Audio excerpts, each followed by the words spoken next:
దేశం మొత్తం ఈసారి ఎన్నికలపై దృష్టి సారించింది. అందులో మనకు కొంచెం సంచలనమైన తీర్పులు అని చెప్పాలి. ఎందుకంటే ఇటు వెస్ట్ బెంగాల్ సంబంధించి ఎన్నో ఏళ్ళుగా అక్కడ అధికారం కోసం బీజేపీ తహతహలాడుతోంది. అలాంటి వెస్ట్ బెంగాల్ పీఠాన్ని ఇప్పుడు బీజేపీ కైవసం చేసుకోవడం రాజకీయంగా, ఎందుకంటే దేశం మొత్తంలో అతిపెద్ద రెండవ రాష్ట్రంగా మనం వెస్ట్ బెంగాల్ చెప్తాం. అలాంటి రాష్ట్రంలో బీజేపీ ప్రస్తుతం అధికారాన్ని అంటే సంపాదించడం అంటే ఖచ్చితంగా రాజకీయంగా కూడా ఆ పార్టీకి ముఖ్యంగా ఎన్డీఏ పక్షాలకు అది ఒక బూస్ట్ లాగానే మనం చూడాల్సి ఉంది. ఇక తమిళనాడు విషయాన్ని చూస్తే అంతా అసలు మనం ఎప్పుడైతే ఎగ్జిట్ పోల్స్ వచ్చాయో వచ్చిన తర్వాత అందరూ కూడా డిఎంకే కానీ మిగతా పార్టీలకు మొగ్గు చూపుతూ సర్వేలు అవన్నీ కూడా వచ్చాయి. కానీ అంతా ఊహించిన విధంగా ఒక్కసారిగా విజయ్కి సంబంధించి టీవీకే పార్టీ ఎలాంటి అవా కొనసాగిస్తుందో మనం చూస్తూ ఉన్నాం. చాలా పెద్ద ఎత్తున అంటే దాదాపు మ్యాజిక్ ఫిగర్ దగ్గరకు వచ్చారు.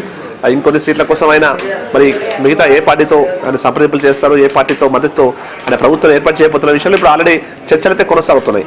ఇక కేరళకు సంబంధించి కాంగ్రెస్ కొంచెం ప్రాణం పోసినట్టుగానే భావించాలి. ఎందుకంటే